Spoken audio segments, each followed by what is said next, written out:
So students, let's read the question. A force F is equals to 2I cap plus j cap minus k cap acts at point A whose position vector is 2I cap minus j cap. Find the moment of force F around the origin, about the origin. आपके पास F दे रखा है, F vector is equals to 2I cap plus j cap minus k cap. फिर आपको बोला है और आपको एक और वेक्टर दे रखा है. Let suppose that vector b position vector 2I cap minus j cap.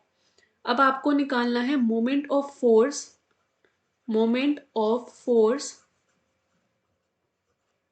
About origin, right. Moment of force about origin निकालना है. तो इसके लिए आप क्या करोगे, f vector cross r vector निकालोगे. तो एफ वेक्टर क्या होगा आपका 2I cap plus j cap minus k cap cross में आपका 2I cap minus j cap.